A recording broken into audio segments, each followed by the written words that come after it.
The high noon report. Why is that so loud? Okay, I was playing with the things. I'm sorry. Welcome into the high noon report for a Friday afternoon. I'm Pugs Moran. We do this every Monday through Friday, noon. Headlines, hot topics, current events, all the things that you need to know about the world as it unfolds before your very eyes in real time.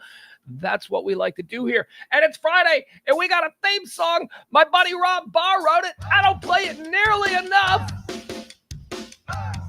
That puts me in a mood.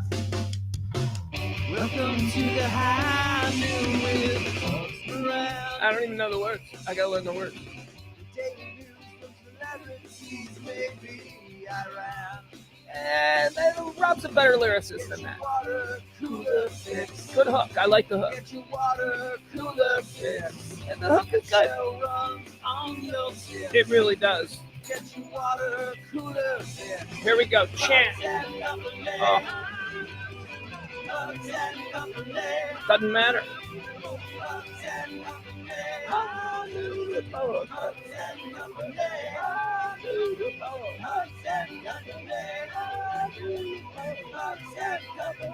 All right, there it goes.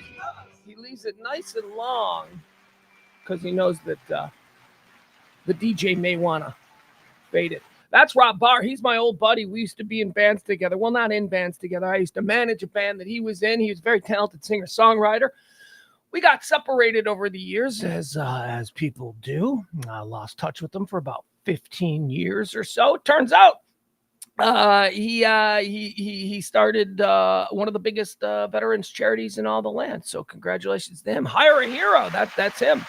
That's my old buddy Rob Barr. And he's doing the good works, and so he's still playing his music, and he's doing theme songs for us. Thank you so much. Don't play that nearly enough. I think that should be a Friday staple.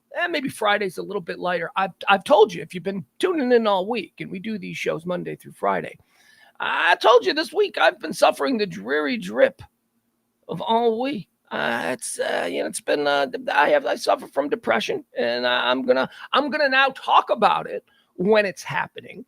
And feeling pretty good today. By no, nothing happened. That's just how these things work. Woke up, was in a good mood. My energy levels were up. I've got stuff to do today. I'm excited about the stuff I've got to do today. First and foremost, I get to do this show for you. This show where every day we go through all the hot topics, current events, headlines, trends, whatever it is that people are talking about. I try and cram them all together, and I give them to you Monday through Friday at noon. We call it the High Noon Report, and that's where you are. Hi, we've got Byron. I knew Ed wasn't going to like the window, but we all like the window, right? Do we like the window? Ed says, dude, the light coming through the window behind you is horribly annoying. Anybody else? Because we did this on day one, and everybody was like, no, it's pretty cool. So, I mean, I get it. I get it. Yeah, we can easily fix the window. I like the window. Some days I like to look when you, as I say, and by the way, I love the dreary drip of ennui. That's my favorite. That's from The Boys. I don't know if you watch The Boys on Amazon Prime. Frenchie said that. He says she is suffering from the dreary drip of ennui. And I just thought, oh, what a great way. What a great way to sum up somebody who's feeling a little bit depressed. Yeah, Leslie, I think it's fine. Not like Jeff doesn't like the window either. Al says, I'm with you. I'm falling into the same issues that you are suffering with. I'm coming through mine. Brother. Knuckle down. You know why? The sun rises. Somebody said that to me the other day. He said, how you doing today? And this is, again, when I was suffering through the dreary drip of ennui. He said, how you doing today? And I go, well, I woke up and the sun turned on, so we're ahead of the game. Right? That's where your head is at when you are suffering the dreary drip of ennui. That's how you look at the world. So, but don't look at the world again, because guess what, Al? We all woke up this morning and the sun turned on. I mean, so we can rule out worst case scenario, at least, right? That's a good thing. All right, let's get started with today's show. Here's what we do on the show. We like to go through all the issues of today. Yeah, sure, you know that. You're going to get the current events, the hot topics, the trends. But also, before we do that, what I like to do, Adam Reyna is apologizing for being late, which is a class move for Adam Reyna. I mean, he's a class guy. I mean, he's a firebrand. Don't get me wrong. He's a class guy. That's class. You don't need to explain that. The fact that you were on your phone with the mama, that's fine. That's like the perfect excuse. That's got to be the perfect excuse for everything. And it gets better as you get older. Like if you're like 70 and you like are late for a meeting and you go, I was on the phone with my mother, they're like, oh Jesus, his mom's got to be 100. Okay, that's cool. So no worries. So before we get into the topics of today, we go through the history of the day. We go through birthdays, people who were born, and then we talk about people who have died. It's 3 segments. We call it Erstwhile on this day. We call it Bana Bana Bana. They're having a birthday. We don't have a name for the birthdays. And then, of course, we have the death, which we call these are the people who've died. These are the people who've died. Do we care? Where we ask the question, everybody dies. A lot of assholes. Sometimes that intersects, and we go through that. And once we've gone through the erstwhile, the birthdays, and the dies, then we get into all the events of today. So if you're ready, I am ready. Adam says, I try to talk to her once a week. We have a good relationship. All right.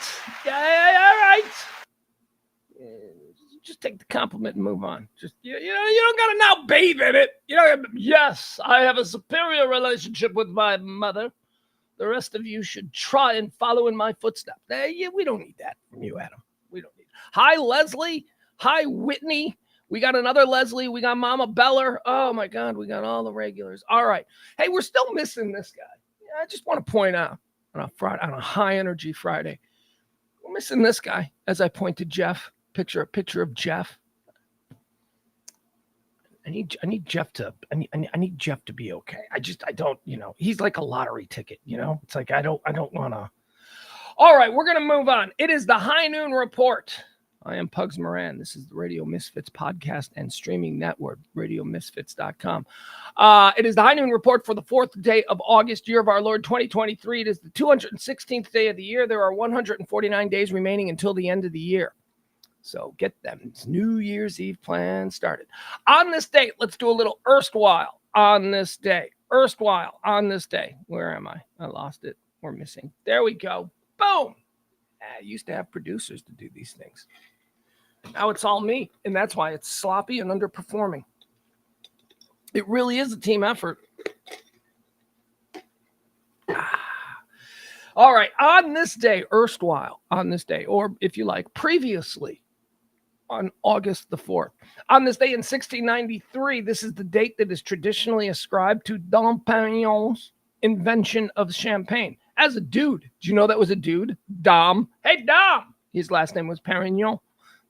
Cool last name, although maybe it wasn't cool then. It's cool now because of what it signifies. Perignon. It's like, oh, what do you fancy champagne? But before him, it was just a cool last name, I guess. This is the date traditionally ascribed to Dom Perignon's invention of champagne. It is not clear whether he actually invented champagne.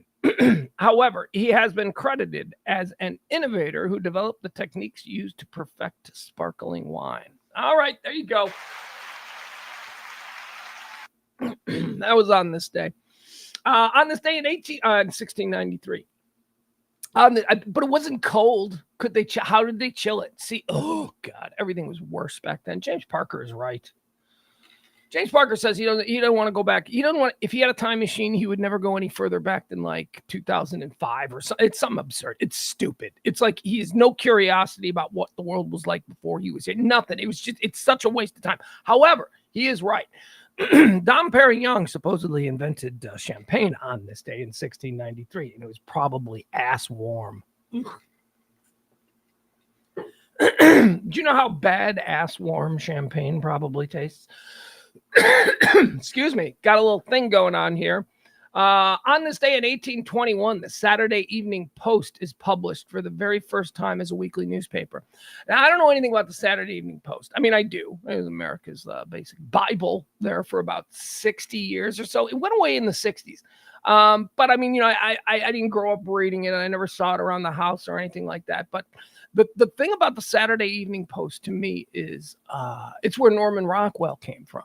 Norman Rockwell is without a doubt, by far my favorite. I'm not a big painter guy. My buddy E's an artist. He does this beautiful abstract stuff that, matches really nice with curtains and carpets and throw rugs and all. And he does beautiful stuff, but he doesn't like draw like, pictures of Churchill, like stuff like that. Norman Rockwell was an illustrator. He drew almost like what we call almost like cartoons, right? They were almost cartoons, but they were very lifelike. They were lifelike cartoons. And that's great. I mean, he was technically wonderful at how he did that. So he was good at that. But here's where the art comes in. This is where artists are. What he created caused a reaction in people. It certainly caused a reaction in me. He's my favorite artist. His pictures, you look at his pictures, he has a way of sort of, with his illustrations, of just painting what Americanism is. Idealized Americanism of that era. It's apple pies cooling on shelves. It's little kids in coonskin caps. Now, I know by 2023 standards, and please, let's just keep this away, didn't paint a lot of black people. Okay, fine.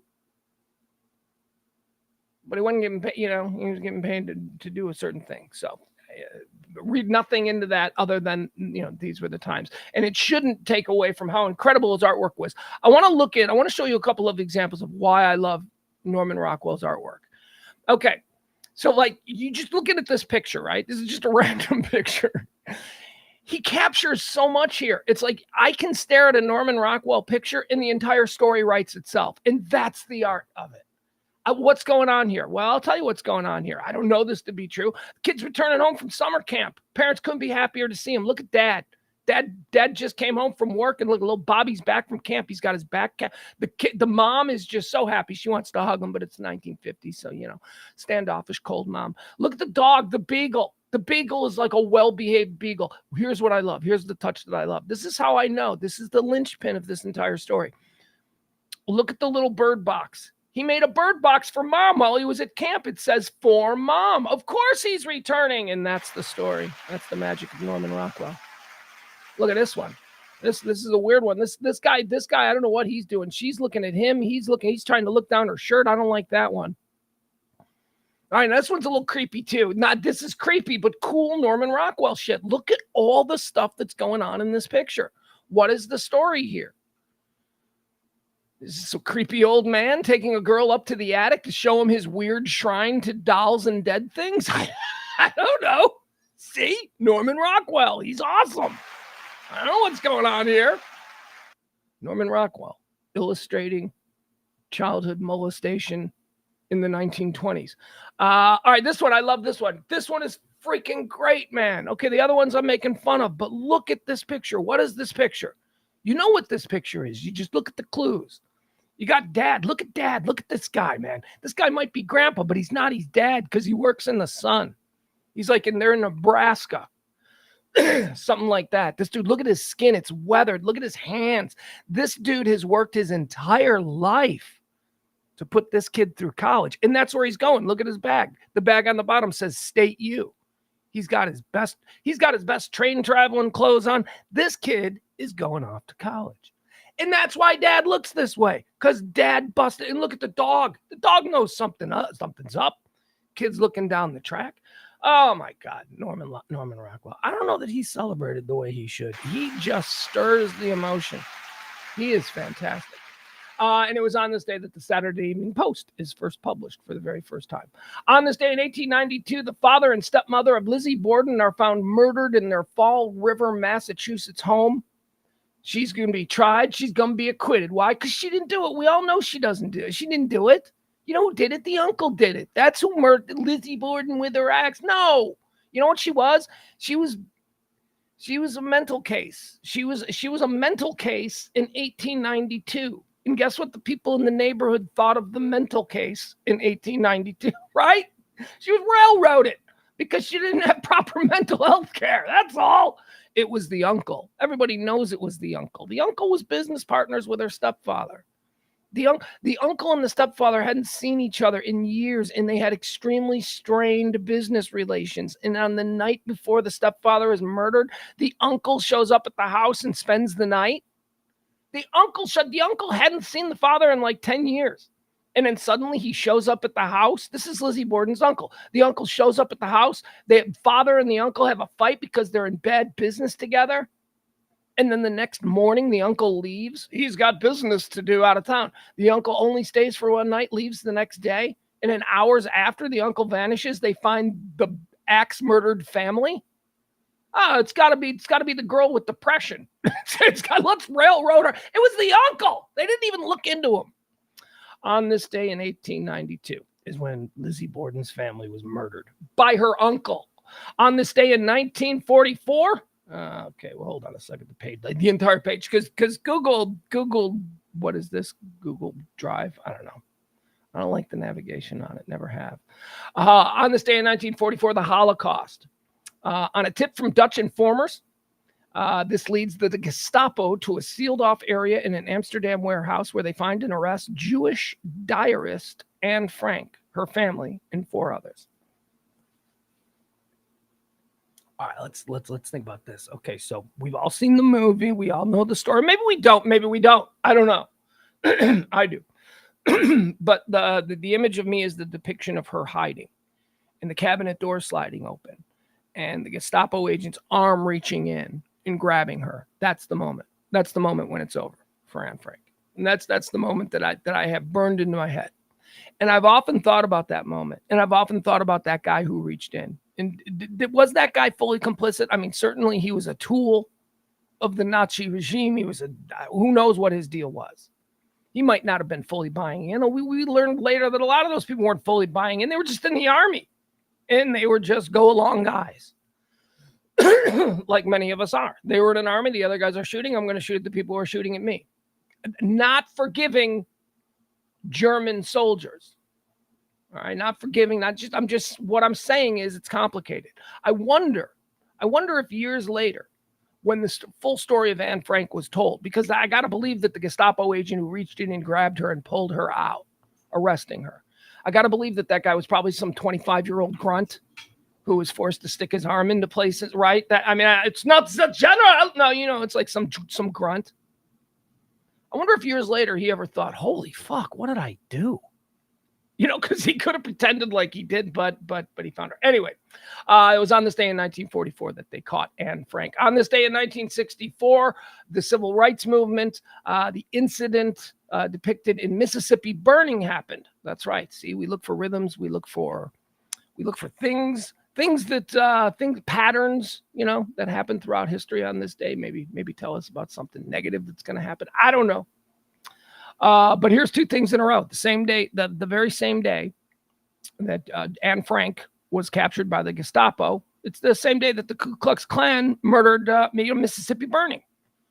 The civil rights workers, Michael Swarmer, Andrew Goodman, and James Chaney, were remember they got pulled over by the cop. Hey, boy, what you doing around here? That whole thing, and then they were murdered. And that huge, massive story back then when it happened. And I think it's one of those stories that are so disturbing that we just kind of go, yeah, no, we're not going to talk about that one anymore. And then Hollywood immortalizes it in a film. It's Mississippi burning. That happened on this day. 1964. On this day in 1987, the Federal Communications Commission rescinds the Fairness Doctrine. Thanks, Reagan. The Federal Communications Commission rescinds the Fairness Doctrine, which had required radio and television stations to present controversial issues fairly. Now, I can do an entire 1 hour plus stream of consciousness rant on the Fairness Doctrine and my takes on it, but we're not going to do that, except to say that it's partly responsible for how awful the world is today. What occurred in 1987 on this day, the repeal of the Fairness Doctrine, changed the way media went about their business drastically. And it's what we have now. On this day in 2019, 9 people are killed and 26 injured. What a day. This day sucks. August 4th has a history of sucking. This is the Dayton, Ohio shooting. Remember the Dayton, Ohio shooting? at the club that happened like 10 hours after the El Paso Walmart shooting. Remember, it was like the El Paso Walmart shooting happened in, at like 4 o'clock in the afternoon on a Saturday. And then like after midnight Sunday morning on that Saturday night, a dude walked into a club in Dayton and started killing people. Yeah, it's not a great, bad vibes. Why am I in such an up mood though? I don't know.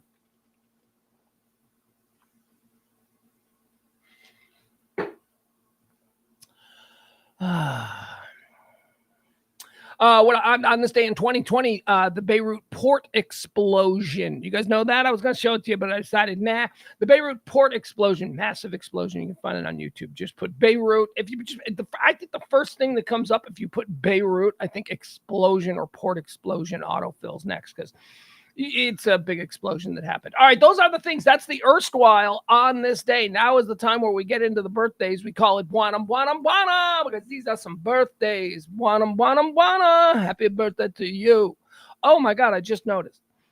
We don't have the ticker where I get to feel at least some sense of gratitude towards the people who have supported this show through tips this week. It is Hail Mary week on the show. Anything you can do to help support the show, those names underneath there. I haven't updated it. I haven't looked because I was going to look today after the show, but we're a little bit short, so we're pushing. So if you support this kind of talk radio, non-divisive, non-political, just all the other nonsense that we can chew up, drop a little something in the tip jar. Treat me like I'm your bartender. Treat me like I'm your pizza delivery guy, your Uber driver, whatever it is. Anybody who performs a service, I like to think I am performing in some small way a service. Now you are, of course, giving back to me by being present, and I appreciate that. But this needs to continue. So if you can tip, that'd be great. Thank you so much. Let's go into some birthdays. Buanam, buanam, buanam. I'll do it again. Yeah. Buanam, buanam, buanam, because I like to sing. And I sing everywhere. I sing in the car. I sing around the house. I sing. Sometimes I will go stand in the big empty 1%er compound mansion that I am overseeing here as property manager. That's what I'm calling myself. I'm not. I am. That's what I'm basically. Chief dog trainer in charge, and got to make sure the house doesn't get robbed. Sometimes I will just go over in that big empty cavernous house and sing because it's amazing acoustically. It's freaking unreal. Oh, I would love to record somebody singing over in that big empty house. Anyway, I like to sing, and I have no delusions about whether or not I can sing. Because first of all, there's a guy in my head, my old partner, who hasn't been showing up on the show lately. Schizophrenic me. Remember him? He's the guy in my head that just shouts things out. Whenever I have a good idea, he goes, "You're stupid." And then I don't do the good idea. That's him. He's been there my whole life. He tells me I suck at singing. And everybody else tells me I suck at singing. My son, "Why are you singing?" I'm like, because I like it, because it brings me joy. But you're not good at it. See, I got that in my life. But I still sing because it brings me joy. But I'm under no illusion that I can sing. You know who can't say that? DeMarcus Ware. Did you see him last night? DeMarcus Ware said, "This is not a birthday. It's not his birthday. He's not even trending anymore, thankfully." But DeMarcus Ware sang the national anthem before the Hall of Fame game last night. And he wasn't terrible. Like, it wasn't Carl Lewis. Carl Lewis was awful. It wasn't Roseanne. Roseanne was purposefully comedic. No, he exposed himself as a guy who surrounds himself with people who tell him he can sing. DeMarcus likes to sing, and his friends are like, "Man, D, you can really sing." People told him that, and so he's confident about it. And he went out there on national TV on NBC at the Hall of Fame game and the rock, and he can't sing. I also see people. Point is this: people in my life tell me that I can't sing, but I still like to sing. So that's why bottom. Today is some birthdays. Bottom. I'm gonna sing a song. Born on this day in 1901, Louis Armstrong, Satchmo, right? Wasn't that him? Trumpeter, Wonderful World, beloved. Born on this day in 1901. Born on this day in 1944. How about Richard Belzer? Richard Belzer, comedian is what they say. I never found him particularly funny. I liked him more as like Months. Remember he was on a Homicide, Life on the Streets. Then I think, wasn't he on SVU or something like that? Anyway, Richard Belzer, he just died last year. He is one of the people, man. There are so many interesting people. So many people have died already in 2023. It's a crazy year. all of the end of the year in memoriams are going to be extra long this year because people are dropping like flies. Richard Belzer, born on this day in 1944, died earlier this year. Dead on this, or born on this day in 1955, Billy Bob Thornton.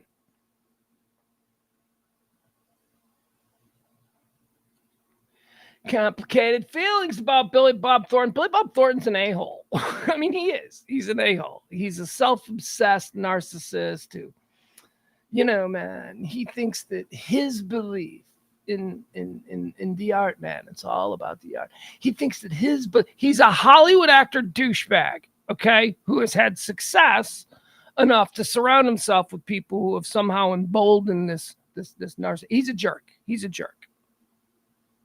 But he's a great actor, man. I love Billy Bob Thornton. I'm sorry. I love that dude. He is great at everything that he does. He's got a show on Prime. What's that show called? He's got a show on Prime where he plays Billy. What's it called? Goliath. That's what it's called, Goliath. He plays Billy McCabe, or I don't know, something like that. But he's a drunk, former, crazy, world-class attorney who's just basically given up on the law. And now, I don't know, just watch it from series 1. I don't want to give any spoilers. Goliath is one of the amazing shows on television that nobody knows about. You've probably seen it. You've probably gone, oh, what's Goliath? And then you probably didn't realize it was starring Billy Bob Thornton. That show is so good, you guys. Goliath. Happy birthday, Billy Bob Thornton. And Sling Blade. He's good. He's been good and stuff. Wow. Fargo. Oh, my God. As Lorne Malvo in season 1 of Fargo. Billy Bob Thornton's the best. Born on this day in 1955. Born on this day in 1961. We do it for our former presidents, Barack Obama. Celebrating a birthday today. American lawyer, politician, 44th president of these here United States. And, fun fact, first black president of the United States.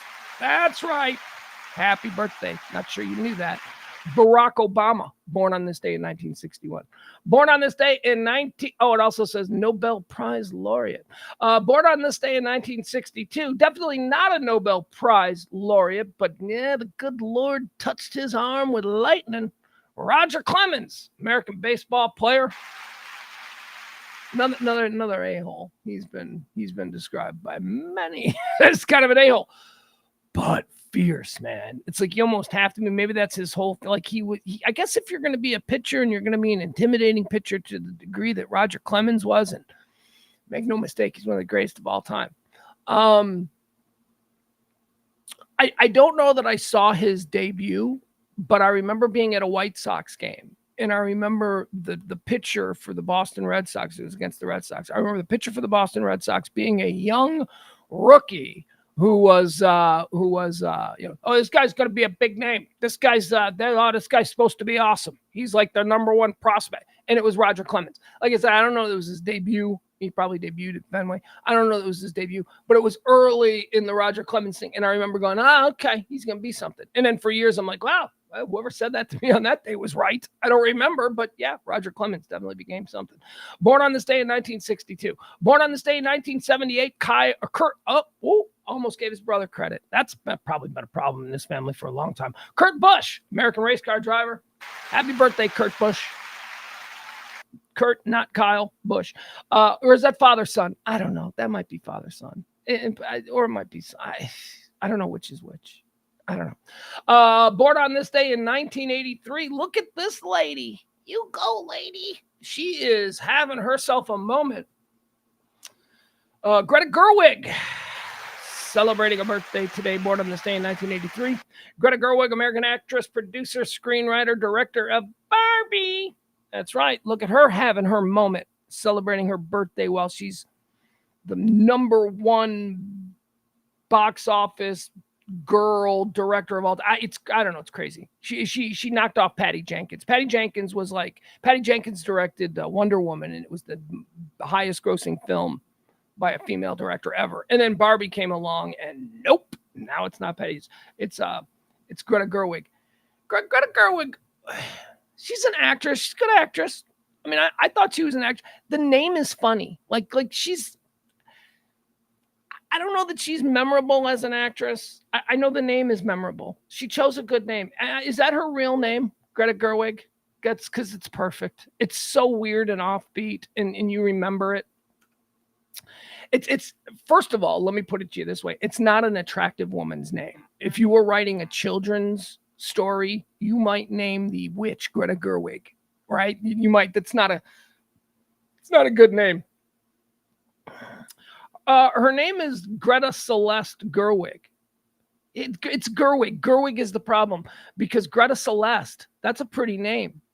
Although, can we be honest? If she had gone with Greta Celeste, that's kind of porn star, right? Isn't Greta Celeste? Doesn't that sound like a porn? It can be a porn star.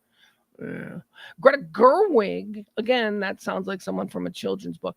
Anyway, Greta Gerwig, happy birthday, born on this day in 1983. She is having quite the moment. She's a big-time director now. She's not an actress, which she was a good actress, but I think she was kind of forgettable. I think the name is far more memorable than you see her. She's blonde, blue-eyed. Is she pretty? Sure. The standard of blonde, blue-eyed, pretty. Is she Hollywood blonde, blue-eyed, pretty? Well, she's all right. She's kind of... Nothing that really pops about her version of blonde hair, blue-eyed, not heavy-set, perfect body girl, right? That's kind of who she... I don't know. The name. I'm telling you, it's the name. It's all in a good name. Just ask Engelbert Humperdinck. Let's do some deaths. These are the people who've died.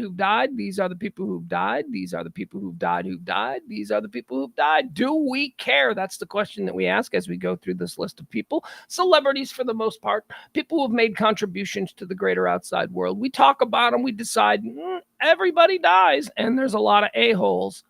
Was this one of them? Dead on this day in 1962. How about Marilyn Monroe? Preemptive. We care. Marilyn, that's a big one. We care. I don't think anybody would. Marilyn Monroe, look, don't get me started on Marilyn Monroe. She falls into my Marilyn Monroe, Bob Hope, Elvis Presley conundrum. 3 people. John Wayne is involved in this too, but let's just leave it with the big 3 right now. These are 3 people who came to represent things that have been represented better, far better, many, many times in the years since their relevance. That's where I put Elvis Presley used to represent rock and roll. Are you kidding me? Have you ever heard Led Zeppelin? Marilyn Monroe used to represent beauty. What? Hello, Raquel Welch, right? She's coming up behind you, Marilyn. Hollywood's about to introduce the world to Raquel Welch. And Bob Hope. Bob Hope, I don't know what he did. But do we care that Marilyn Monroe died on this day of an overdose at, I think, 33? Yeah, we do. Dead on this day in 1999, Victor Mature. He was an American actor. He was an old-timey actor. I have no idea who he is. I can't even picture him in my head, so I got to say... We don't care. Sorry, Victor Mature. I don't have room for it. Dead on this day in 1999. Dead on this day in 2013, Art Donovan. Do we care? Yeah, I do. I care. Art Donovan was great. Art Donovan was hysterical. Art Donovan was an old football player from like the 1950s and 60s. He played with Johnny Unitas in the Baltimore Colts back in those legendary times. And Art Donovan was just an old, broken down football player who was good at telling stories. And David Letterman met him at a party once, or I think it was at a bar or something. David Letterman was just somewhere out carousing with some friends, and he met Art Donovan. He was introduced to Art Donovan. You remember Art Donovan? He used to play with Johnny U. And David Letterman, who incidentally is a fan of NFL football of that era because it was the era of his childhood, he loved Donovan. And he decided, man, you got to come on my show. And he's like, oh, Donovan's, I've never done that before. Nobody wants to talk to me. I don't mean nothing. And Art Donovan became a regular on the David Letterman show in the 1980s. He was hysterical. Because Dave would just ask him questions, and he had no filter. Art Donovan, dead on this day in 2013. Do we care? Yeah. He seemed like a lovable old guy who didn't give 2 shits about nothing. He was, if he had a good story to tell, he didn't care if he was on TV in front of a national audience or in a bar on a stool. It was just, there was no filter. Art Donovan, dead on this day in 2013. Dead on this day in 2014. Here's another one we're going to preemptively say we care. James Brady, American politician. James Brady was Ronald Reagan's press secretary who was shot in the head by John Hinckley. James Brady was just doing his job, man. So do we care? Yeah, we care. We absolutely care. James Brady. All right, that's going to do it, folks. That's going to do it for the precursor to what we like to do here, which is get into all the hot topics and the current events and all that stuff of the day. We're gonna run through some stuff.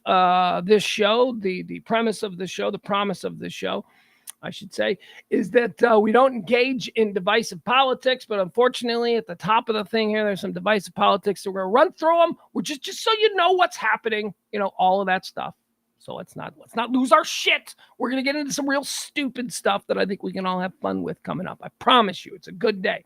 Also, gonna run through these things extra quick today, simply because I got a lot to do this afternoon, and I don't know how long I can go. So let's just try and let's be quick. All right.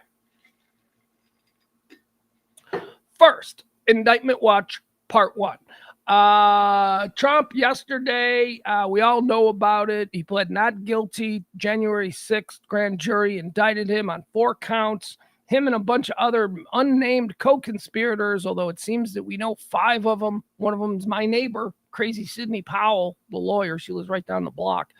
The other, Rudy Giuliani. And then a bunch of lawyers we don't know. Okay, so we watched him. We watched Trump yesterday drive from Bedminster, New Jersey to the airport and then fly to Washington, D.C. and then drive in his car from the airport in D.C. to the courthouse downtown. Then we watched him exit the courthouse and drive back to the airport in D.C. and get on a plane and then fly back to Bedminster, New Jersey, where there was another crew waiting, where we then watched. It's absurd. It's stupid. Enough. The coverage, I mean, let the system just stop it with this endless ginning up. Stop it. Just let it happen. And that brings us to our next trending topic. Indictment Watch Part 2. Oh, my God. That's right. We've got Indictment Watch Part 2 because they have now closed down all of the streets surrounding the courthouse there in Atlanta, where District Attorney Fani Willis, they're saying she might come with a Friday dump. She might come, which is, the time that a lot of this, she might come with an indictment this afternoon again for President Trump.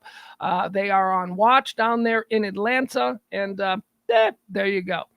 The other big story trending, U.S. job market has slowed. Unemployment is at or near historic lows, but the job numbers did not meet. New jobs, new hires for the month of July did not meet the expectations. Now, this comes after 3 consecutive months where they blew away expectations. This is why I always warn you with these stories. Don't believe them. Tune them out. Here's how you know whether or not to be pissed. What's the price of gas? What's the price of milk? What's the price of eggs? If all of those things don't make your blood boil, then you're fine. Calm down. All of these other things are nonsense designed to stir us up. By the way, just so you know, the price of gas is ridiculous. So get pissed off about that. Don't react to, see the jobs number. Don't react to that. That means nothing. Those are numbers that are twisted for whatever political agenda needs to be met in the moment.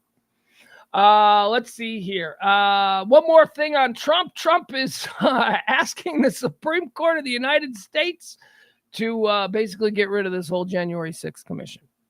Why is this trending? Because a lot of people are like, does he know that that's not how it works? A spokesperson for the court has already responded and basically said, does he know that's not how it works?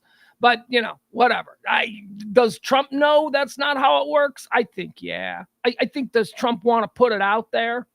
Because I think a lot of people that he might be talking to don't know that that's not how it works. Like the Supreme Court isn't like a board of elders who still wear black robes. Well, they do wear black robes. Now that I think this through, but that's not technically how it works on paper. So anyway, moving on. The Tennessee 3. Oh God. Okay. So this is another big news story that's happening today. Tennessee 3. Remember these people after the Covenant shooting in Nashville a couple of months back? The Tennessee 3 participated in some anti-gun protest at the state capitol. They were in the chambers. Apparently these protesters were in the gallery at the Tennessee state capitol. The Tennessee Three are elected representatives. They joined in with the protesters and were summarily kicked out of their seats. It didn't work because, again, people doing things that actually they don't have the power to do. Well, actually, they did have the power to do that. Now that I'm playing this through in my head, they did have the power to do that, but it wasn't a good look, and a compromise had to be made, and that compromise was they're kicked out and they're not allowed to be representatives anymore. And then the compromise was, and we'll hold a special election in 4 months or whatever, and that's what yesterday was. We'll hold a special. You're kicked out. You can't be here anymore. And we're holding special elections. Can we run for our seats again? I don't. Can they run for their seats?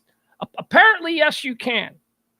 So that was the deal. Now, in the meantime, those 2 seats sat vacant. No. Because another part of the compromise was they got to fill those seats until the special election where they were. Do you see how stupid bureaucracy is?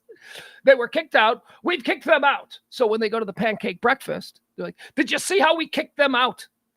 In the crowd goes, "Yeah, you kicked them out. That was great. The Tennessee Three was trending. We kicked them out." They didn't kick them out. They were gone for a couple of days. The seats were temporarily filled by the 3 people or 2 people, because only 2 were convicted. That's the other problem. There were 2 black dudes and a white lady. The white lady didn't get kicked out. That's another thing that ginned people up. So they got kicked out, and then they were allowed to temporarily fill the seats that they were kicked out from until the outcome of an election that had to be held, because the seats were now vacant. Although the seats weren't vacant, they were still sitting in them just temporarily until the elections, which happened yesterday, and both of them won with like 90% of the vote. So all's well that ends stupid. That is just how much money was wasted on a special election. How many school lunches, right? How many poor kids couldn't get a tutor? How many poor kids how many air conditioning units in sweltering Tennessee schools aren't going to get fixed because these fucking idiots decided that they would waste, and don't kid yourself, the special election probably cost $10 million. $10 million worth of money on this nonsense that was never a thing, but was solely designed to get hashtags and trends and to have people 1,000 miles away from Tennessee go, "Yeah, that's a win for us." Well, come on. This whole thing was stupid. They never lost their seats. They never left. They voted in everything. And yet it was like, yeah, they tried to pull some of that activist shit and we kicked them out. No, you didn't. They filled those seats with themselves, and now they've won re-election, and now they're literally untouchable. And you've created a monster. These 2 guys, two Justins, I don't know what their names are. You've created a monster in one of them. He's all over television now. He was an absolutely unknown, marginalized Southern liberal politician, and now he's running for governor. That's right. That dude's gonna run for governor now. That's the monster that was made of this whole thing. So Jesus, was that stupid. The Tennessee Three, we can stop that now.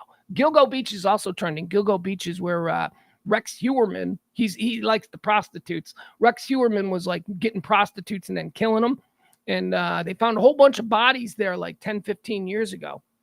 You know the story. It's been told. 2020 Dateline. I'm sure they're all over it. So they found a bunch of bodies a bunch of years ago, and then they were able to recently, within the last month, they were able to tie it to Rex Heuermann, who was an architect who lived in the area, and he's a prostitute enthusiast, I guess they call it. So but they found like 20 bodies. I don't know, a lot of bodies, and he's only tied to like 3 or 4 of them. So, but now they've ID'd another one of the Gilgo Beach bodies, another prostitute. That's right. This one, 27 years because of DNA. Now, this is not tied to Rex Heuermann. That is not what they're saying. He is a person of interest in all of these cases because, he is directly tied to like 3 or 4 bodies that were found there in this graveyard. After 27 years, authorities identify a woman whose remains were found along the Gilgo Beach Parkway. For 27 years, she was known as Fire Island Jane.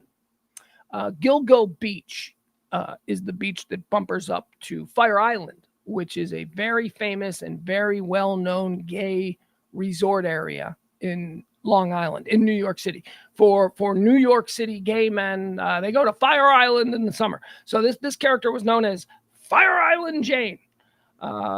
Let's see here. She's identified as having been 34-year-old Karen Vergata.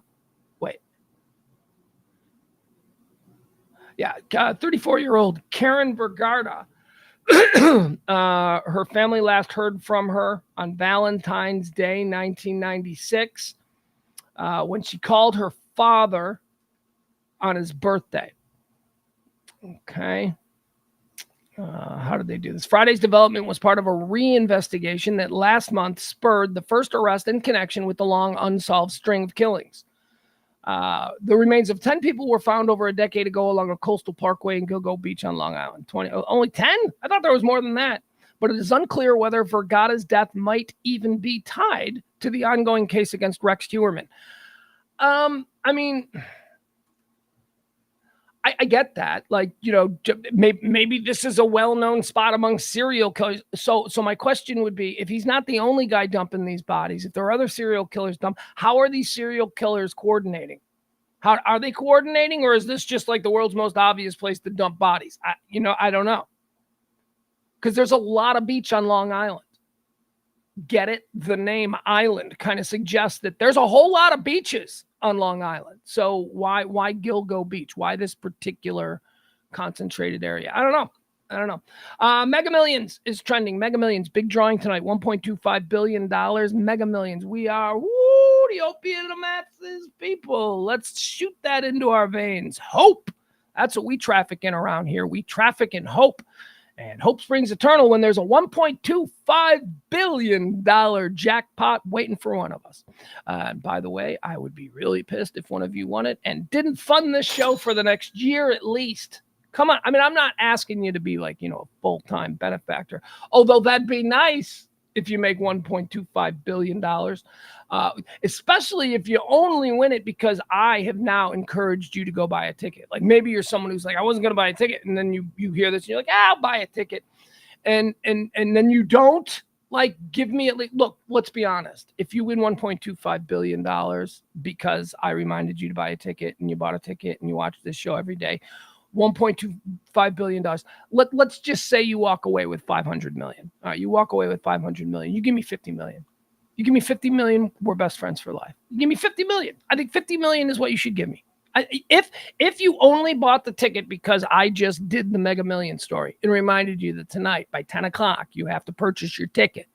Mega Millions. Also get the whatever. I don't even know what it's called, because every time I buy a Mega Millions ticket, while the lady is over in the corner by the lottery machine, she mumbles, and it's always loud in there. She mumbles, and I go, huh? And I don't know what I'm agreeing to. I just know that it's suddenly more expensive. I come to learn that there is like an upcharge on Mega Millions, or like there's a ball, there's like another ball. I don't know what I'm doing. I'm just thinking for $1.25 billion, I think $2 or $3, it's worth it. I'll tell you what, it'll get me through the weekend. That's for damn sure. Because I won't check the numbers. I won't check the numbers till at least Monday. And then on Monday, I'll go looking for a story to see if anybody won. And then if anybody wins, and then they also say, and another ticket was sold. And you know what I mean? I'll know whether I need to go check my ticket or not. So good luck to all of you. Mega Millions, $1.25 billion drawing is tonight. Get yourself a ticket. Why don't you? Women's World Cup is going on. So, two things here. I don't find myself watching a lot of women's team sports because the times that I have watched them, I haven't really enjoyed them. I haven't. It's not been like the same for me. I don't know if it's because of familiarity with watching Major League Baseball versus women's college softball or what. It's not a thing. I'm not trying to be judgmental. I'm certainly not saying women shouldn't play sport and let women do whatever they want. I don't have to watch it. And I'm not a really big watcher of soccer on any level, World Cup soccer or anything like that. But we got a thing that maybe I should pay attention to, because I didn't know this. I didn't know this, and it seems like something we should know. So, like, we know the World Cup is like the biggest sporting event in the world, and that's not this. This is the Women's World Cup. This is different. This is the association being what it is. This is not the World Cup. The world is not insane over this one the way they are over the other one. Case in point, apparently the United States women's soccer team are like 2-time defending women's World Cup champions. I don't even know this. I mean, I knew they were good, and I know they've been good for a while. And that's always been the joke that American women are better soccer players than American men. But I didn't know they were like that dominant. Well, apparently they're like on their way out. Are they crumbling? Yes, apparently they are. Apparently the women's World Cup team is in a knockout game against Sweden. And it doesn't look really good because apparently Sweden, who is a longtime foe of Team USA women's team. See, I don't know this stuff. This is stuff I read earlier today. I don't know this stuff because I don't follow it. They still got that Rapinoe. Who's the one? Mia Hamm? Does she still play? I don't know. I don't know who these people are. Here's the story. Underwhelming U.S. women's team slumps into Women's World Cup knockout game against familiar foe. Melbourne, Australia. Frequent rivals, Sweden and the United States, will meet once again at the Women's World Cup. At this time, the stakes are tremendously higher. The 2-time defending champion Americans. What? I feel like we should be more. Look at us. But again, I guess I'm not the only one who doesn't get as excited about women's team sports. Again, it's not an anti-woman thing. It's an entertainment thing. It's just me going, I don't want to watch that if I don't have to. Look, okay, women, grace, technical proficiency, beauty. Those are the things. That's why I ain't watching male gymnasts. I'm watching female gymnasts. I'm watching the athleticism of some chick on the parallel bars doing flips and all. Oh my God, are you kidding me? Love that. Ice skaters. I like watching the ice. I like watching the high-end world-class ice skaters. I don't really care about watching guys. Why? Because those competitions, to my eye, benefit greatly from grace, beauty, and technical proficiency. Other sports are just brute power and speed. And when I'm looking for brute power and speed, that's typically going to come from some 6'5", 300-pound dude. That's just me. But we should be paying attention to our women because apparently they're really good and they seem like a nice bunch of gals. I don't know. Are they controversial? I don't even know. I'm sure they are. But not apparently they haven't.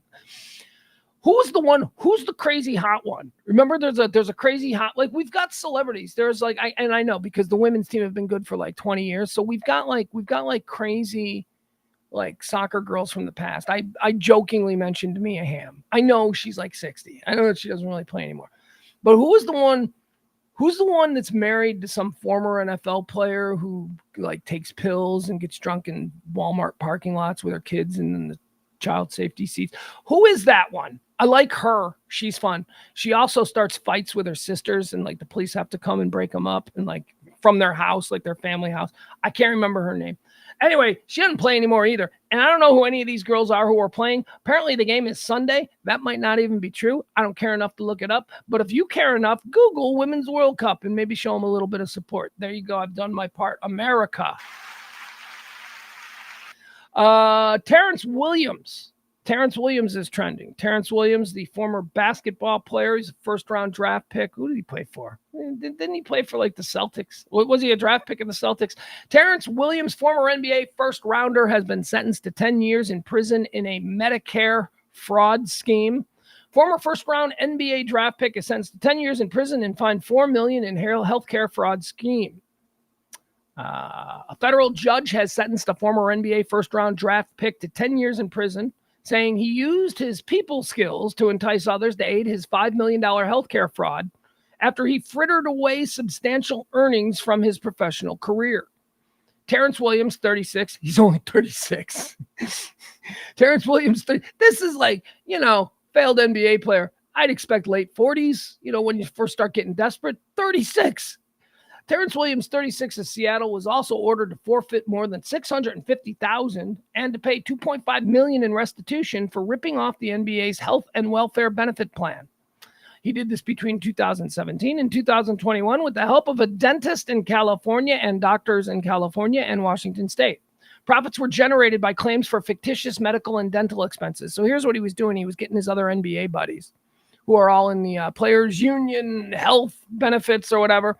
And he had a bunch of doctors who would say that and they'd split the money. Like the doctor would be like, yeah, I had to do surgery on his arm. And the doctor would write it up and bill the insurance company and get paid for him. But the doctor never did any surgery. And then they'd split the money up. And that's why he's going to jail. Oh, man, I bet you when he pitched that idea, he was excited. I bet you he thought this was foolproof. Now look at him. Terrence Williams going to prison for 10 years because he had an idea. James Larkin. James Larkin needs to be mentioned. James Larkin is a hero of journalism. Controversial, certainly at the end of his life. But before this, James Larkin killed himself. James Larkin is a 74-year-old publisher of free weekly magazines, owned and ran and operated the Dallas Observer for much of their great history. He owned a whole bunch of other local free newspapers around the country. Very successful guy. Very cool. His journalism won awards. He won Pulitzer Prizes. All kinds. Real legitimate, hardcore First Amendment journalistic warrior. James Larkin killed himself, 74 years old. Why did he kill himself? Because back in 2000, he saw the decline in classified ad revenues on his newspapers across the board due to Craigslist and other sort of online things. So he and his board of directors, and they created an offshoot from this little empire that they had of all these free Dallas Observer type magazines across the country. And they created something called Backpage.com. Backpage.com became a classified rival to Craigslist, a little bit different than Craigslist, a little bit leaning more directly on the way classified ads used to look on the back page of these free weeklies. Backpage.com became political. It became kryptonite. It became child sex trafficking and all this kind of stuff. And it's an incredibly complicated issue. Fact of the matter is that the people who owned Backpage, the journalists, the people they didn't have anything to do with this. And by the way, every judge who has seen this case has said, look, they did everything, that they possibly could to make sure. There were lies about stuff. Just look, did prostitutes advertise on this Backpage? Yeah, they absolutely did. But it wasn't the only thing it was. And they were willing to work. They were willing to work with whatever federal agencies, whatever ideas they had. They were willing to work with them to help because they believed that this was also a problem. But that's not what they wanted because, again, the issue became political. So they didn't want their people. They wanted a pelt. They wanted a skin on the wall to hang. So they went after this guy. This 74-year-old guy spent the last 50 years of his life as one of America's most well-noted First Amendment warriors. He's not a freak. He's not a weird. Here, I'm going to show you a picture of him. Show you a picture of this guy because you're probably thinking, oh, he's probably one of these old weird ponytail looking guys. No, he was a businessman. He was a businessman who built an incredibly cool empire of really awesome magazines with really cool stories. Unlike your big, paper. This guy, this grandpa. Here he is. This is James Larkin. This is the guy who a couple days ago decided to end his life. Look at him, 74 years old. Why? Because next week is a very big day in the federal government's lawsuit against him, charging him as a child sex predator, charging him because he sat on the board of the company that owned Backpage. They persecuted him directly. And next week was going to be a big trial. And he decided, you know what? I'm 74 years old. I can't win. This has been going on for 15 years. They're railroading me. And he killed himself. The government did that. So, Look, James Larkin is a guy who I've been aware of and I've known for a very long time. He's not a famous man, but he's just one of these regular guys. Don't make a movie about him. There will absolutely be a movie made about the life of James Larkin. You see this. It'll come in the next 10 years. I promise you. I may write it. All right, let's moving on. Also, Google him. Just Google James Larkin and just learn what he was all about and learn what was done to him. Done to him and out in the open that we all just accepted. Just crazy. Water toxicity. How about this? Here's a story. It's hot. It's very hot. We all have to take care of ourselves and make sure that we are fluid positive. Is that a word? I don't know. I think I just coined a word. Fluid positive. So, we were drinking a lot of water, right? That's what we're doing. Well, don't drink too much because a lady died. That's right. A lady died. Let me tell you this story. She died the other day. She was trying to be fluid positive. She was out hiking in this hot, crazy heat. 30. How old was she? First of all, beautiful. She's like a beautiful young woman. A Monticello, Dateline, Monticello, Indiana. A mother of two has tragically died during a family day out after consuming 4 water bottles in just 20 minutes. Ashley Summers, 35, is thought to have downed 64 ounces while fighting the oppressive heat and her ravenous thirst. The Indiana-based family had been touring Lake Freeman, located about Lake Freeman's beautiful. Schaefer Lake. I spent a lot of summers there on Schaefer Lake, Lake Freeman. The Indiana-based family had been touring Lake Freeman, located about 80 miles north of Indianapolis, over the 4th of July weekend last month. On the final day of their trip, however, Ashley started complaining of a headache and other signs of dehydration. She was feeling lightheaded. The mother reportedly drank 4 500-milliliter bottles of water because she couldn't seem to get enough to quench her thirst. Okay. She's on vacation. I'm looking at her. She looks like a cool mom. She looks cool. She looks like a mom. She looks like dependable, carpool. When Ashley Summers says she's going to be there to pick up your kids, she's going to be there. She brings the donuts and all that stuff. But she's an Indiana mom on an Indiana night in the summer. I think she was hungover. I think that's why she was so thirsty and she had a headache. She woke up. They said she woke up. She's probably drinking, which is fine. You're allowed to. She's a legal adult. Summertime, they're on vacation. Hell, they're at Lake Freeman. You don't go to Lake Freeman. You don't go to Schaefer Lake, Lake Freeman. You don't go there and not drink. That's where people go and they have fun. It's so maybe that's the reason. So maybe if you were out drinking. No, well, look, by the way, I'm not saying it's her fault. What I'm saying is, why did she need to ingest so much water? Why was she so hyper thirsty? And, you get that cottonmouth thing when you're drunk. So maybe these are just 2 events that occurred. They collided and oh my God. Because I'll tell you, I feel like I've drank more than 64 ounces of water in a 20-minute span before. I remember there was a time that I was afraid I was going to fail a weed test. So I did that thing where you just kind of flush your kidneys. And I must have drank in like 2 gallons of water in an hour. And that's far more than what she drank. This is scary, man. Devin Miller, her brother, told WRTV, an average water bottle is like 16 ounces. So that was 64 ounces that she drank in the span of 20 minutes. That's half a gallon. That's what you're supposed to drink in an entire day. After that, Ashley went back home with her husband and 2 young daughters before passing out in the garage. She had severe brain swelling when she was taken to Indiana University Health, but she tragically never recovered consciousness. My sister Holly called me and she was just an absolute wreck. Blah, blah, blah. Okay, so there you go. So she just, I understand. We understand the compulsion to just drink water. Stay hydrated, they say, right? That's the most important thing in this weather. Stay hydrated.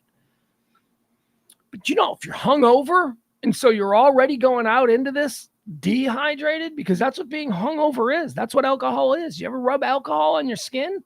You take a little dab of alcohol, rub it on your skin, you feel it dry out immediately. That's what's going on with your organs inside when you spend a night drinking. That's why cottonmouth. That's why you're chugging Gatorade in the morning after a bender.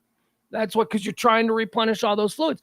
So you go out for a night, Saturday night in a hot summer, Indiana. Oh my God, they're having some fun. They're at the lake. They're at Lake Freeman. She's drinking. She's having fun. It's vacation. There's nothing wrong with it.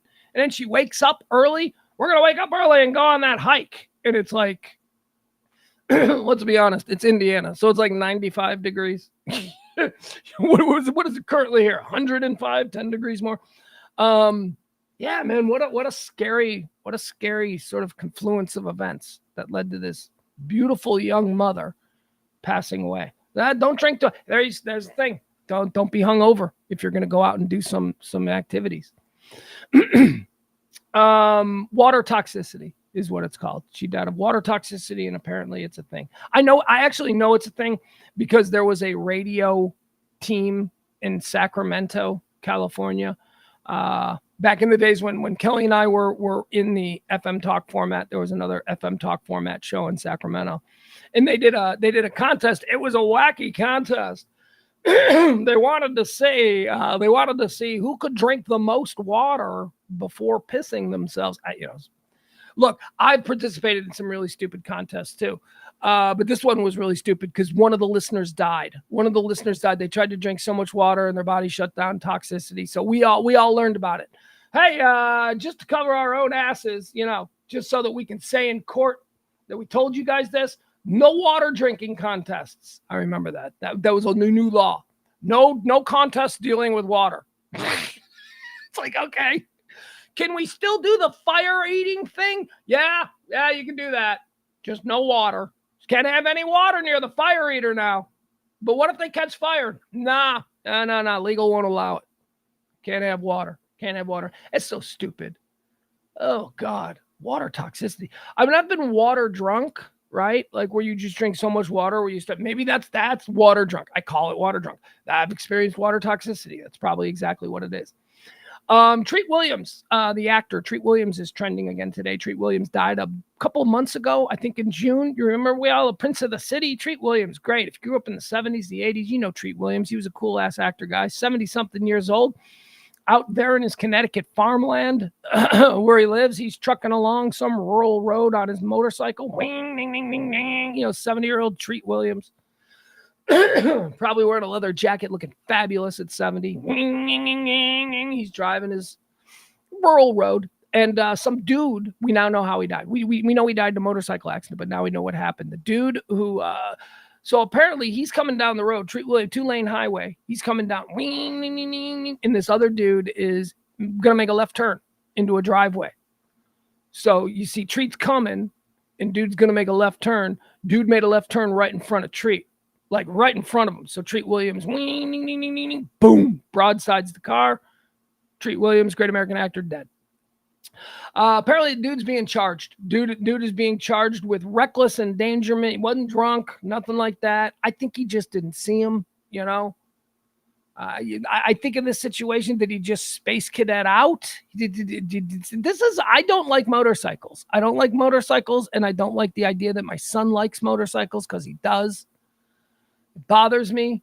Not because I'm afraid. Are you afraid you're going to fall off? No, I'm afraid of you, you idiot. I'm afraid of all you morons out there who don't check your blind spots, who drive like shit. You think I'm afraid that I'm going to fall off the motorcycle? No, I'm afraid that you idiot, you're not going to check your blind spot or use a turn signal like you're so wont to do. And you're just going to kill me as I'm just minding my own business. More to the point, I worry that kind of thing can happen to somebody I care about, which is why I don't want my son on a motorcycle. Again, not because I don't try. Oh, but then there's the other classification of motorcycle idiots. There are motorcycle idiots. The guys who just think everybody can see them all the time because, they're so cool. I'm so cool. Certainly everybody sees me. I'm going to weave in and out of traffic here in this traffic jam. Wing, ding, ding, wing, ding, ding. That guy, that's an idiot. That guy, I see him smeared on the side. I'm like, yeah, that guy's an idiot. But there's a lot of normal people on motorcycles, and I don't think the rest of us see him. I think it's on us. Anyway, that's what happened with Treat Williams. I don't think he was seen. Treat Williams was just riding down the road. This dude made a left turn into a driveway, didn't see Treat Williams. Treat Williams broadsides him. Treat Williams dies. The dude's now being charged. I don't really care enough to learn more. If I do. Chinese zoo. This is a fun story. There's a zoo in China. Oh, this is so great. You guys, the rest of the world is such a fun place. This is great. This gives me an idea. So there's a zoo in China that's in trouble because they got sun bears. And apparently sun bears are rare. Sun bears are like the smallest of the bears. And I guess I don't know if they're friendly. They're trying to make it sound like they're friendly. So there's this zoo in Hangzhou, China. It's a zoo in Hangzhou. It's the Hangzhou Zoo. It's in China. And people are accusing the zoo of just putting people in sun bear costumes. They think they're like, that's not a real bear. That's a guy in a costume. Think of how easy that would be. Like, has that ever been done? Is that a thing? My mind was blown when I read this story this morning. I'm like, has that ever been done? How would we know? Like, you could put a dude in a monkey costume. You could put a dude in a gorilla costume. Because there's always like a, there's always like a gorilla who's like 200 yards away from the moat. He's always in the background, sitting under a tree or something. Playing with himself, doing whatever. He's always just sitting there, and you're looking at me like, well, what's that guy up to? What's to say that's not a guy in a suit? That could totally be a guy in a suit. And if that's a guy in a suit, then I'm guessing they're all guys in suits, because I think the guy in the suit would be rooted out by the real animals pretty damn quick if they weren't all guys in suits. So they're either all guys in suits or none of them are guys in suits. Here's the story in China. Hangzhou Zoo is insisting that animals are real after video of one standing on its hind legs has triggered widespread online speculation and accusations that the zoo is using humans in costumes to pass as animals. All right, so let's watch this video, because this is cute. This is like, because it's a cute zoo video. It's a bear standing on 2 feet. But I think I've seen this before, right? I don't think this is all that, like, bears can't do that. I can see how if you wanted it to be a dude in a suit. Hold on. Here we go. All right. Like, if you want to say it's a guy in a suit, you can go, okay, there could totally be a guy in a suit there. But I don't think so. I think this might just kind of be how they are. Hold on, let me see. All right, let's do that. Now let's make it bigger. All right, so that's a sun bear. This is a Chinese zoo. I think that's a guy in a suit. Look at how he's standing. I mean, it could be. What if you were a guy in a suit? Why would you stand like that? Isn't that kind of obvious? Wouldn't you try and act? Now that's some gymnastics there. That's it. Anyway, that's the only video that we have. But the zoo apparently is taking this very seriously, because, as I said earlier, I didn't know this was a thing, but this has apparently been a thing in the past, where zoos will take mules and paint them like donkeys, and they'll take dogs and they'll try and make them look like wolves. So this zoo is taking it very seriously. The zoo wants everyone to know that is actually a sun bear. That is how they stand. And although it looks like it could be a person in a suit, it most assuredly is not.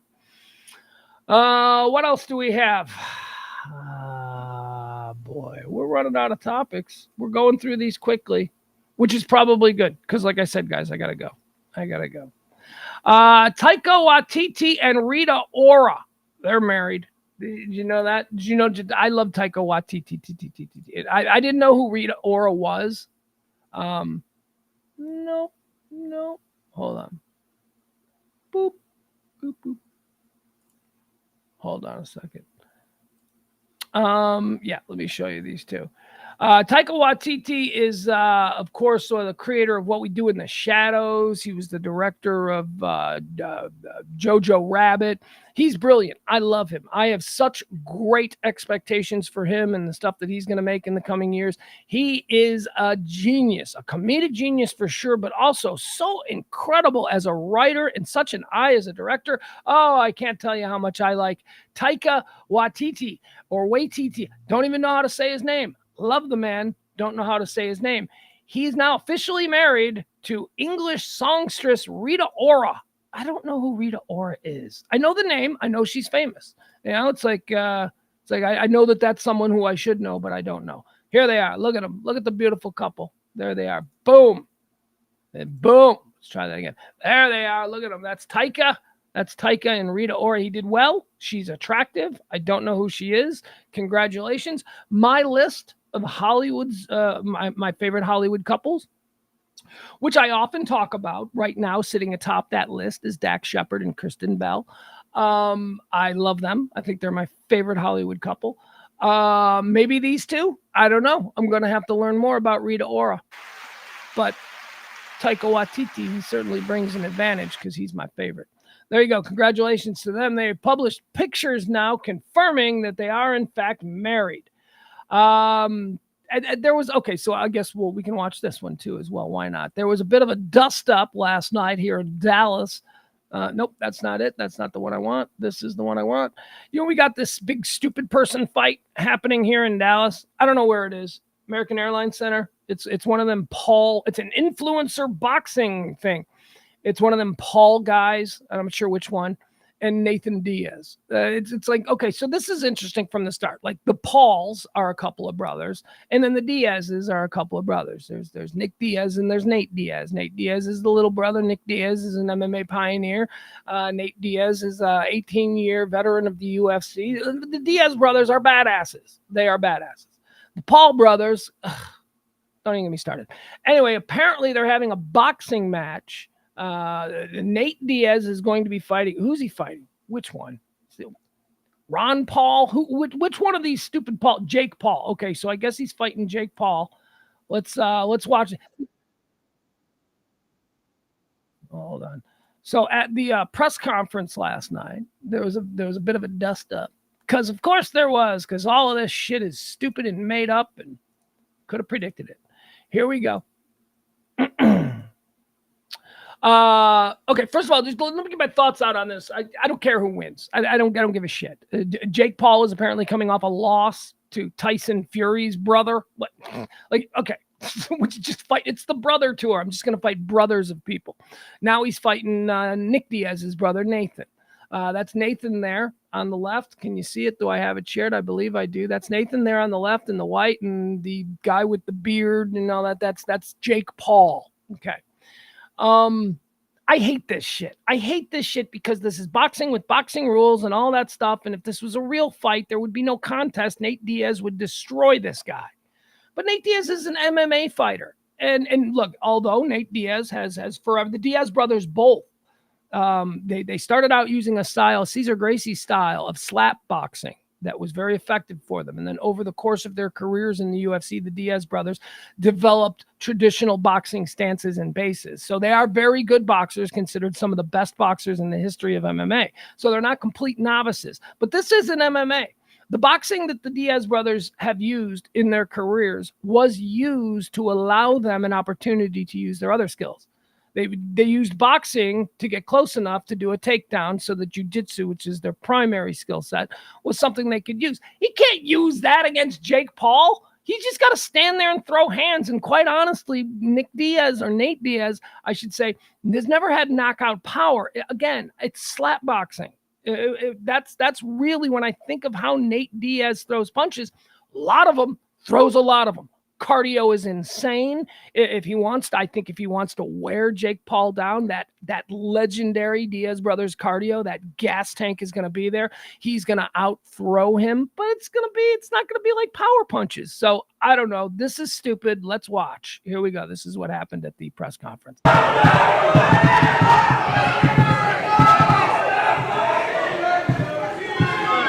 so now they're done.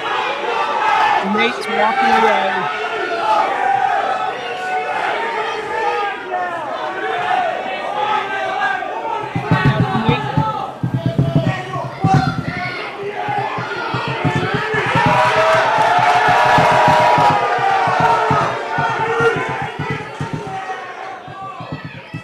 All right, so now they get into a situation where they seem to be talking smack to each other. Nate seems to have a problem with something.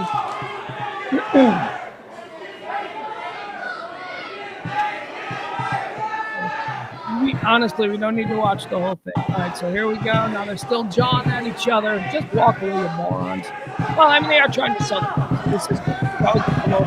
Yeah, start a fight on stage. All right, now Jake is told his job. He's a bitch. All right, so here's my favorite thing that's going on here. We're all focused on the humans that are doing all the jawing. Anybody notice the giant 20-foot robot on stage? Did you see the giant robot?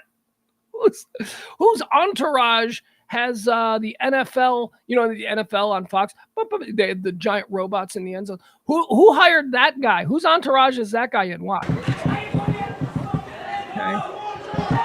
No, Jake said he's a book. Look at the giant robot.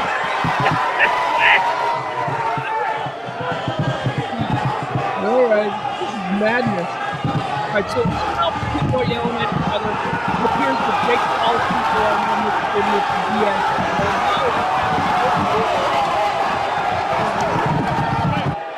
the By the way, you notice all the guys that kind of look like Dana White? Like, there's a whole bunch of guys in this world that now just have adopted the style and branding of Dana White. A couple of those up there. All right. Now that's a pushing and shoving. I don't think Jake Paul was involved. I have to believe that Nathan. Look, there's the giant robot.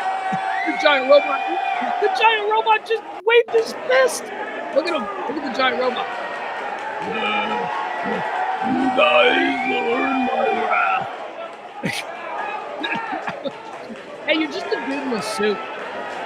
You're just a dude making like $10 an hour to wear that suit on stage. You might not even be getting paid, because that's the kind of thing I would do for free. Like, hey, you want to be the robot on stage? Anyway, there you go. Little pushing and shoving at last night's weigh-in. It's the big guy. Saturday night is this stupid fight happening here in Dallas? I don't know. So stupid. All right, what else do we have? All right, that's gonna do it. That's it. I know, guys. I'm sorry. Look, we ran out of steam here. We got a lot to do today, so I got stuff I need to get on top of. We're going to wrap it up there. I hope you have a great weekend. Stay with us. Like, subscribe, do all those things. Follow us, because if breaking news does occur over the course of the weekend, I will jump in. I will give you whatever it is I can. Continue to tip the show if you think of us throughout the weekend. We're gonna have to take a real stock of this over the weekend. We will be back on Monday. We'll be doing a show on Monday. Thank you to everybody who helped us here during crazy tip week. Let's figure out where we sit. I love you, and we'll see you on Monday. Bye, everybody. Oh, I didn't even do the theme song to close. Oh, my goodness. Oh, my goodness. Hold on.